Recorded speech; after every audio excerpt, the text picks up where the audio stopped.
looking at as well. A lot of strong burst damage means that if you can ever get a very well timed off Feather Storm, the peel and the turnaround damage could potentially be huge. And the safety that you have there is so big. The spacing that you already have drafted for EDG is going to be monstrous. And I really actually appreciate Fofo's Jace. Also with the Maokai combo, you're, again, so oppressive around the objectives every single time you're approaching them. And you actually don't mind if the enemy team is trying to take it first, right? You actually prefer to be the one that come out of the fog of war. So interesting now that we're getting the support focus here. Don't want to give any roams available to Mako, but also trying to take some of these big heavy picks off that Lulu and the Rakan themselves. Yeah, you want to try and hamstring the 2v2 now, don't you? Because the mid jungle is, you know, one that's going to be a little bit irritating to deal with outside of lane. I think for RNG, we mentioned how, you know, EDG on the opposite end want to play this very constrictive and suffocative style of League of Legends. I think RNG have a very strong combination and comp right now to actually break that apart, right? We spoke about wanting to try and upset the tempo early on to make EDG have to kind of sweat a little bit in the early game, and I think champions like Annie and Wukong can definitely do that, obviously specifically around the level 6 mark, but Jace can be very vulnerable early on if this ends up in Fofo's hands, which we expect it to. 2 ganks, right? So I want to see RNG focus around that mid lane for now, focusing back in on the bans. We see Thresh also taken away, so another safety net removed from the Aphelios. I wonder what EDG are going to go towards, because the support pool is quite pinched. Nautilus is basically the, you know, premier engage support still up and available, so that will get locked in for EDG. And I wonder, yeah, I was going to say, if we just get Lu Mao's Leona, but also Braum could be a very, very strong defensive option if they want it. It kind of depends on how RNG view this game right now. If they want more engage to stack on top of that Wukong Annie combination, you go the Leona. If you want a stronger lane, you go towards the Braum. True. The Cassante is still open, though, and it's going to be picked because every time it's open, there is a possibility of it just getting locked in instantly. I also want to give a highlight to the Renekton ban. We've seen the ban rise up in priority now because we've seen ridiculous Renekton plays every time that pick hits the Rift. So just crazy. Glad it's gone. That thing is insane. Also pretty good against Cassante as well, so not going to give EDG the option. We also get that Braum instead of the Leona for RNG. Yeah, so okay, focusing in my mind a little more towards the laning phase as well. You can also stop the feathers coming out from the Xayah in the trade, so it does make the threat of the pullback a lot less threatening as EDG looking towards this Gwen here. And I think it just makes so much sense, right? You've got 3 very short range champions, 4 technically, when Aphelios doesn't have green gun, and I feel like there's very limited ways to actually deal with this Gwen pick. So it's got a strong lane and it's got a very strong angle into some of these team fights later on. So I like this R5 from EDG here, because now it's something that RNG consistently have to worry about. If they're not winning the game super early on through the mid jungle, or potentially winning in what should be a strong 2v2 on the bottom side, they're now going to have to contemplate dealing with a Gwen who should operate very happily into the composition that RNG are running. And this all of a sudden turned into an Ala game. Here, I think we have some nice little scaling factors, but the fact that Gwen made it all the way through and will have an insane time on the Rift. I'm so excited to see how this kind of comp works out, especially that we have maybe a little bit more fighting given over to our top lane matchup, but all eyes for me are on the mid jungle duos. We have a lot of proactivity given to both Wei and JJ, and those pillars are going to start building up here for both teams. Yeah, both pillars indeed. I think super important on both sides, right? JJ needs to have a good early game where he's tracking Wei and ensuring that he's not allowing Wei to attack some of these lanes. And for Wei, he needs to try and slip around JJ and some of the map control the Maokai can afford you a lot of the time, and actually impact these lanes, get the game going super early on for RNG. Not that you don't scale particularly well, it's just that I feel like EDG scale harder, so you want to try and get EDG on that uphill battle as soon as possible. Exactly. It's going to be an intense battle here. We're hitting the Rift, and you never thought you'd ever see it in your entire life, but here we are. It is real life. It is Uzi versus RNG. It is Uzi in an EDG mask trying to take down his former organization, the organization he has known all of his international success with. Here we go into the Rift for game 1 of what will be an absolute slobber knocker as we help and celebrate the Dragon Boat Festival. I'm hoping for some fireworks, Jamada. We'll see if they can get this gank off and get first blood. We'll see the flash and a nice knockback. First blood straight to Breathe. Yeah, that was so nice from Breathe, flashing forward there, staying inside the shroud. of Arla to ensure the knockback comes through. Arla tries his best to try and get away from it with his own flash, but unfortunately still gets hit by that Q3. Really nice from Breathe. And we said both junglers starting on the bottom side, pathing up toward the top side of the map. EDG would have been privy to this because they saw the ward get swept away. Unfortunately, not anticipating Arla, and he goes down first blood. Not able to be put into a chokehold just yet by their early aggression. That's exactly what you want to see from RNG. We'll actually get a look back at Wave's pathing, coming all the way from the red side here onto Arla, not even expecting it. Yeah, but look at this flash, right? Stays inside the Shroud. He's about to exit it. Q flash into the Shroud. Really, really solid from Breathe. Would have been super easy to just try and rotating into this one, Mazel. It's a 50-50. Ooh, it's in a little bit of trouble. The Nature's Grasp comes out. The Rift Herald has gone down. The health bar, they're all out there for Breathe is huge, and LP has already picked up JJ. You do have that fight from Arla still going. He's trying to get over the wall, flashing. He makes it out alive by the skin of his little teeth. Can't quite get over the mark just yet, but back at this replay, I think you called out the fact that Breathe gets the all-out so quickly, but I think this knockback is also super insane. Finding two into immediately just taking JJ out of the fight, chunks him down solo, but it also brings him into LP's firing range. Everyone's already inside the mist, so Arla not really so safe in there. Manages to make that flash. It's a bit of a... They can't necessarily get all that control. They can't wrap their hands around you. So Tong Yuan maybe wanting a little bit of help here for the rest of his team. EDG will still be able to punish you, so they get one back, but that is the style you want to see from RNG if they want to continue finding advantages. As the saying goes, Mazel, everybody has a plan until they get punched in the face. And I feel like if you're RNG, that is exactly what you need to be doing consistently. But right now, EDG just gave him a slip and a bit of a uppercut towards the mid lane. So Tong Yuan, seems like EDG, they're going to burst it down. What did we say? There's a snake in the bush, so LP's got red, white, and you know what that means. They're going to be able to not even use that one chakram needed to kill JJ, and EDG just wanted to get out of there. Wow. And he will just get that slam down. Fofo solo bolo. Yeah, I wonder how that even came to be, to be honest with you. But Fofo finds himself the solo bolo. I think Tong Yuan was still chunked out from the dragon as a whole. Hadn't reset yet. Just pays for his Tell me greed. though, is that a bait when somebody's backing on them, but you just have to go stop them? Like there's something in the brain that clicks. You're like, they don't know that they're on a word. I have to go mess with them. I have to go, is the famous line. As Arla's about to speaking of going, Arla's going somewhere. I'm not sure where it is. Might be to a grave, as Needleworks won't stitch you together this time. The flash might just do it. Nope. Flash from Wei ends his life. Buy a little bit of space. They're actually going to teleport, so maybe it does give them a window for this play on the bottom side. Yeah, a bit of a play onto Fofo, who's trying to take down Tong Yuan again before Breathe and the rest of RNG take him out. As this is a pretty heavy commit of resources, but there's really no answer besides a mid lane push from EDG right now. So Fofo buying a lot of time, but a Rift Herald maybe potentially on the upswing for EDG. I mean, you say that, but JJ's down here taking chickens, man. He's hungry. And when you don't have ranged wave clear to actually remove that wave from the equation, now RNG again on the objective first, and EDG have to check in. But this dragon is getting bursted down so fast, it's gone. Red white with the chakrams makes it so. Nature's Grasp comes in. They gotta re-engage. They are just getting heavily taken down. Arla's on the flank here, but he gets immediately bursted down by LP. It's Uzi right now that is the saving grace, but there is no damage to be had as LP flashing forward and making good against the legend of the league under his team's moniker. LP will rise to the occasion and take them down. RNG with a nice old sweep of the leg of EDG. And LP doesn't care about any of those old dogs of history. He's gonna crown himself off with a quadra kill team fight to make things even sweeter for RNG. A Baron will be picked up, and this base could very well be opened up here by Tong Yuan over in the mid lane. And I think that could be the T crossed before the I is dotted, and this game is wrapped up for the first one of the series for RNG. 6-0 stands LP against Uzi in this first game. What a way to step up, and a huge pick out engage from RNG here. They just turned straight onto Arla.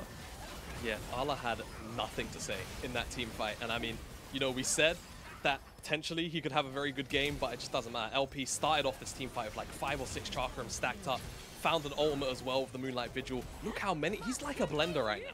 Gets hooked in by Mako, and that kind of signs off his own death warrant as, unfortunately, when he's in all out, Brief can go over the walls for Uzi, and that very well could have easily been a pentakill cleanup for LP. Finds 4 anyway. Now RNG have full control. Top laner sees ADC, top laner kills ADC. That's what I know, all right? That's a constant. Yeah. Feels ADC, man. RNG are looking at the bottom side, though. They will be taking out another inhib tower, should be at least, as they still have 2 minutes on a Baron, and that is the death knell right now of EDG. They are just trying to get something with Fofo in the side lane, but they have to defend their base or the game's just over. Yep, base in tatters right now. Second tower on the bottom side opened up, and I mean, I think RNG are very aware of the map state right now. It's going to be a double teleport. We see a little bit of re-engage potential here, but the Infernum is doing some work as Bree tries to go back in for the engage. Can't find it. There is an inhib to take down for RNG, but another minion wave is coming right down, Jamada. Yeah, another minion wave on its way from the bottom side of the map. There's 2 cannons here. There'll be a third one, I'm pretty sure. So this tower will get poked down. And actually, an engage. There you go. 27-minute game. There's the big combos, and the damage is there from RNG. They say, damn your narrative, damn your history, Uzi. We step up to the page. The page has been turned as RNG in game 1 in triumphant fashion. Gonna make easy work of EDG by the end of it. And, right, like, you can't leave this demon up, because if you do, then you get, you know, Yuumi plus a pairing for RNG. So it has to be picked up. So let's see what RNG's plan is here, because they've very intentionally left it up to just go Nautilus? Question mark? And I'm just saying that RNG just gave the world champ his world champ skin, maybe, if Mako wants to go ahead and grab that one. We'll see if he decides to take it. I know a lot of times when we see their skins being taken, it's only in moments of seriousness, for the most part, maybe not all the time. We do get that Nautilus locked in for Lumao, though, and it provides a lot of that forward-centered engage for RNG, but also some roamability for Lumao.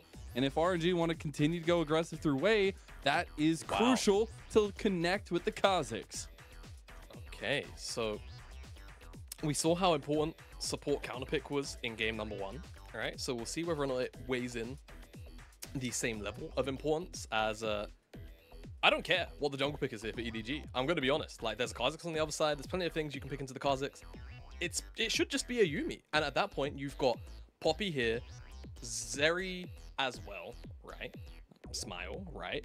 And then at that point, it feels pretty hard to ever engage on, you know, this, who I like to call Thanos, actually. Zeri plus Yuumi, once the items are in. With all the dashing. Okay, it's a Draven for LP. Go. So this was the plan. All right, this makes more sense. This makes way more sense, because now they can actually bully out the 2v2. They can even, you know, in ideal worlds, even look for dives. So for EDG, this is something where they do have potentially a very strong foundation for a very defensive draft with the Poppy already in. It's going to be about JJ's early pathing and ensuring that the bottom side lane state never flies out of control.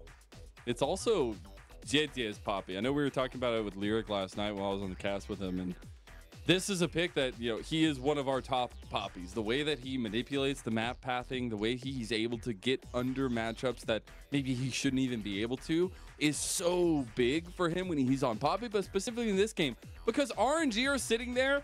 They're still in the upswing from game number 1 after I've knocked the front tooth out of EDG, and they already have their left hand coming away for the knockout punch right now. It is literally all aggression from RNG. Yeah, exactly. So it does make me very antsy about what their R4 is going to be in terms of a solo lane pick, right? Whether they're even going to look for you know, maybe even a flex pick between Tan Yuang and Breathe if they have one in the back pocket to kind of keep EDG guessing. I think from the perspective of EDG now, you just pick defensive scaling. I think it's the only way to, like, realistically play out this game. Maybe from the side of Arla, if you can find, you know, a very strong balance between something that can survive, but then also something you can play around. Poppy can very easily thrive on tower dives, right? She's absolutely excellent at diving stacked waves, just because it's pretty difficult to get away from that wall stun. So we'll see where Arla decides to go on the top side of EDG, and where RNG are going to go on this R4, because they've banned away 2 very powerful top lane picks. The LeBlanc with the stack Shiv is likely going to come out here for Tan Yuang, and, you know, it's very, very difficult to play around. I will say it's another dash for Steadfast Presence, Mazel, to potentially, you know, disrupt, but who cares? Because it's going to be stack shift, clear wave, roam into fog, and create pressure towards the bottom side. And I expect something to split push as well here as the 5th pick for them. They are approaching this with a pick-centered mindset, pull EDG apart where they are looking for team fights. The Gragas definitely provides a very strong presence for EDG, and we have seen a rise in the Azir. Maybe something that Fofa wants to play. It's also something he was able to pick out very successfully in their first game yesterday. So I do want to see kind of coming into fruition here for EDG's composition, the way they use a lot of this comfort. It will be off the back of JJ, no matter what in this early game. Yeah, it definitely will be. I mean, for EDG, rounding out their composition like that, it's kind of a mix of what I was asking for, right? Something somewhat defensive from the top side so that if JJ has to play 24/7 around the bottom side, he can, you know, ensure that this Draven and Nautilus isn't flying off the handle, getting too many 2v2s or anything crazy like that. But also something you can play through, because Gragas into Ornn is something you can play into on occasion, but that is what's been locked in here for RNG as well. So more scaling or buffering up the mid game or the mid to late game here for RNG is a perfect pick, right? Because now they've also got an additional layer of range non-committal engage, which they can try and lock down that Zeri, and now also the Azir with too. And it helps bridge their late game, right? Where you're looking across there, you're like, oh my God, I never want to see EDG anywhere past 25, 30 minutes, where that Ornn item culmination definitely helps to some extent, but it is still about picking apart EDG early and often for RNG, and might just be jumping from momentum to momentum here from game one. Yeah, it definitely could be. See what kind of pace is set here from the side of RNG, but also I'm very curious about how EDG are going to handle whatever pace RNG set down here on the table. I think JJ is in a very precarious position where a lot of pressure is weighed on his shoulders, Mazel. He's going to have to do a lot of heavy lifting in the early game to negate some of this pressure from the bottom side and especially from the mid lane matchup too. Well, we're getting into the rift now. Game 2 kicking off, the legacy of Uzi and RNG on full display. But RNG, with their new page turned, feeling mighty fine as LP helmed and Breathe combined for that first game win. It is an EDG against the ropes here, still reeling from that upswing. And they'll have to make something work with this composition. Again, a comfortable comp that we've seen them execute time and time again. Hey, you know, not a real gunslinger from real historical evidence, but Arthur Morgan from Red Dead Redemption, pretty good gunslinger. Speaking of gunslinging, LP's gonna have to do something. We'll see if we can. We got a little bit of Billy the Kid action going here. Can LP go down? Uzi trying to cut him out. There you go. First blood with the Vayne emote as well. As Uzi is on the board and EDG finally finds something. But this is the risk, right? We're speaking about the trade-offs and the play styles in which you can use Draven, right? Get him to one item, he's going to have a massive amount of stacks, and then you slingshot him up to that second with a massive cash-in, or you play 24/7 aggression. If you play for that first play style, you're always at risk of getting ganked, losing the stack somehow, and, you know, you get punished so heavily. When you die now, it's so much stack loss. So LP no longer looking towards that big cash-in. On the top side, though, RNG do pick up the Rift Herald, so there is going to be a little bit of reprieve here for them, but just a brief moment of not really having perfect wave or a vision control cost them everything here. LP does hit level 6. Blade. Oh, LP misclicks. Look in the bottom left. He's leveled up E 2 times. He doesn't have ult, so as soon as he doesn't have ult, he kind of just acknowledges that he's not. Buy some time though, and that's pretty big. Tangyuan can't really get into the fight here, as this is a pick apart comp from RNG. They are not necessarily a front to back. They don't want that smoke in this style of position, and EDG are moving forward to try to force it. Wei will not be spotted just yet. Now it's going in. Wei doesn't really have a way in. The final chapter for Uzi will be popped. Tangyuan and Wei with a flank. This is big. EDG need to get out of here. Look how much damage he does, man. Another kill goes over though, as it's 2 now for EDG as a whole, but 1 for 1 in this fight. And Dragon did get that reset off. Both teams walking away bloody. Yeah, Tangyuan, he's gonna have to put on some kind of show to get out of this one. He's got one distort. He's got his ult back up. Does he know that? So he's got 2 dashes. Does. Well, doesn't matter anymore. because he's out. He's gone. And that's Bye-bye. the pressure. Like, it's all fun and well to watch them walk around, but this is literally what you see this LeBlanc do. You are forcing the team to chase you down because, first of all, you know you're so slippy, you're not going to get caught, but you also have so much poke damage. They can't just, like, kind of let you do what you want, and you're just slowly ceding so much to Tongyuin, even though not much has happened on the map. Yeah, it feels so bad. And now RNG with that third dragon can continue to keep that control, it feels like. Maybe EDG will contest a little more consistently as this fight kicks off. Uzi very happily goes forward because there's not as much threat without that Ornal up and available, but double Q here. And Tang Yuang just kind of removes JJ from the equation, already chunked out from the initial engage. And then they trade off for Lumao. EDG can't really be locked down or find any more lockdown anywhere else because everyone's able to just slip away as, speaking of being locked down. Oh, no! Okay. I don't think I've ever seen Nautis's legs go that fast, but today we did. Yeah. You know, obviously that's an interaction. That was one auto, by the way, on Fofo. No big deal. Yeah, no, it's good. It's fine. You know. It's standard positive gameplay going on here. Yeah. Night Harvester is really balanced with this build too. It's the one time where perhaps LS will give it a thumbs up. Just wait for the Lich Bane, man. Just wait for the Lich Bane.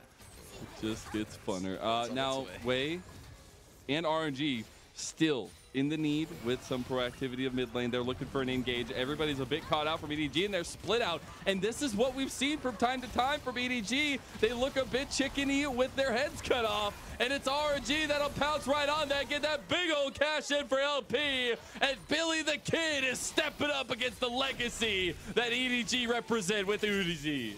Yeah, Billy the Kid, what was it? I think $10,000 back in the day, which is something like a couple million. And they lose pretty much everything for it. Starts off JJ, just kind of slips off to the side of the river, walks into the face of JJ, and as soon as that steadfast presence is down, his defensive presence is gone. There's nothing he can really do. And Breathe actually gets knocked back, still manages to find the cask. And also this searing charge to ensure that Uzi stays in place. Holy cow. Just on the tip of it. Yeah, holy Giga Chad from Breathe, man. Gets casked out of his ultimate and just flashes back into range. Twice he's done that. So insane, and it actually locks him down the kill. A flash, but you know. Yeah, you know, still doesn't matter. So insane. Even gets himself that unstoppable from the body That's cask. A mountain and soul. now They are just going right back to the well. And guess who is caught? It is Ala gone down. Tongyuan is just in the mid lane pushing down an inhib.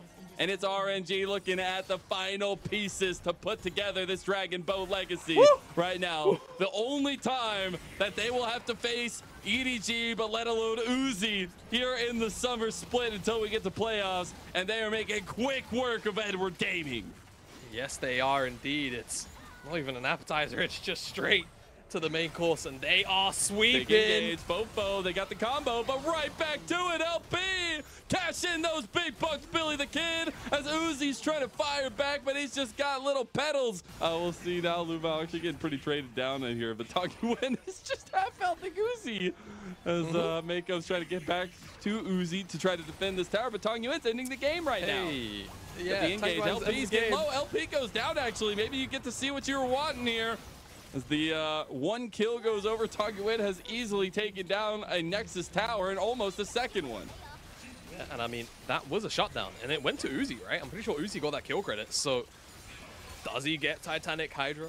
Does he get to do the Zeri Yuumi thing, Mazel? That's the question. RNG right now, still in firm control, right? And Got 3 items. Who can kill this guy? All right. Zeri's at 3 items. Right, let's take a breath.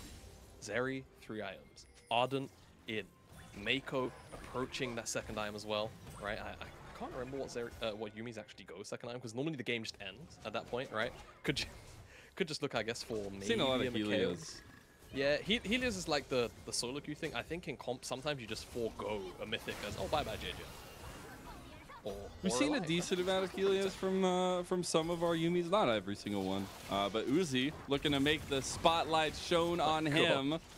Chunking him down with a paper shredder right now, trying to take him out. As now the re-engage goes through, and JJ gets immediately chunked out. That ain't no paper shredder, that's a guillotine. as a TP from Allah just try to save it, going down. Uzi pops that lightning crash. Uzi's looking for the play. Uzi is the one you got to keep your eyes on here. No! He's got 2. He's looking for a 3rd on the breathe, but Tuggy is looking for the end of the game. You see the faces of EDG. Utter disappointment as a quadra kill for Uzi will end in a shutout spotlight for EDG as RNG make good and they destroy EDG 2-0. They've done a C9! They've forgotten about the bloody objective of the game!